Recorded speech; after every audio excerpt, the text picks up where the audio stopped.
2025-এর SIR যদি তোমার নাম না ওঠে তাহলে কিন্তু তোমাকে ভারতীয় নাগরিকত্ব হারাতে হবে। আর তার সাথে সাথে চলে যাবে তোমার আধার কার্ড, প্যান কার্ড, ব্যাংকের বই, বিভিন্ন তথ্য, ওগুলো একেবারেই নষ্ট হয়ে যাবে যেহেতু তুমি নাগরিকত্ব হারিয়ে ফেলেছো। তাই 2025-এর SIR কি করলে তোমাদের নাগরিকত্ব থাকবে? ধরে নাও তোমার ভোট আছে কিন্তু তোমার বাবা মা বা তোমার দাদু ঠাম্মার কারোরই ভোট নেই, তাহলে তুমি কি জমা দেবে? তুমি কোন কাগজগুলো জমা করলে তোমার নাগরিকত্বটা থাকবে বা তুমি SIR ফর্মে তোমার নামটা থাকবে? এর জন্য 11টা নথির কথা বলেছে আমাদের। সেই 11টা নথির মধ্যে যে কোনো একটা থাকলেই তুমি কিন্তু এই SIR এর ফর্মটা জমা করতে পারবে, আর এটা জমা করলে তোমার নামটা থেকে যাবে।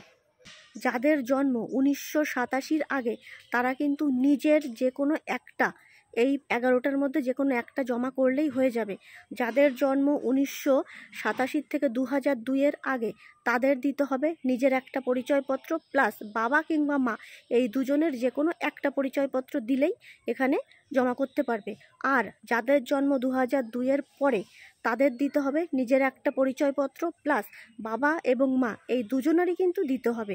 তো নির্বাচন কমিশনের তালিকায় ঠিক 11টা নথির কথা বলা হয়েছে। এই 11টা নথি কি কি সেটা জানতে হলে আমার সম্পূর্ণ ভিডিওটা দেখো, তাহলেই তোমরা বুঝতে পারবে।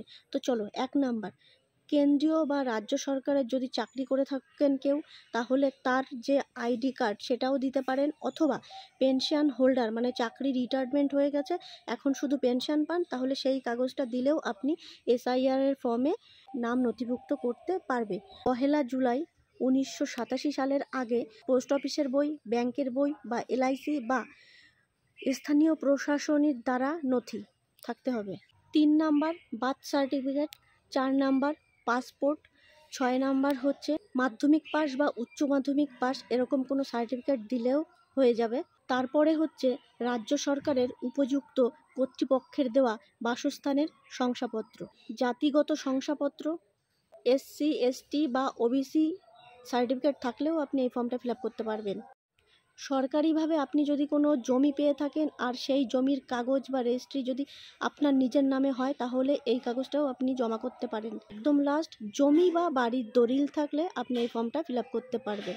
তো এই 11টা কাগজের মধ্যে যে কোনো একটা কাগজ দিলেই আপনি SIR এর ফর্মটা ফিল আপ করতে পারবেন। এই 11টা নথির মধ্যে কিন্তু যে কোনো একটা দিতে হবে, 11টা লাগবে না, যে কোনো একটা থাকলেই কিন্তু আপনি SIR ফর্মে ফিল আপ করতে পারবেন এবং আপনার নাম 2025-এর SIR এ থেকে যাবে।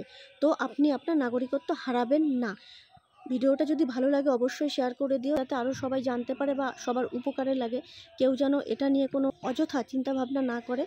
তো প্রচুর পরিমাণে এই ভিডিওটা শেয়ার করে দাও।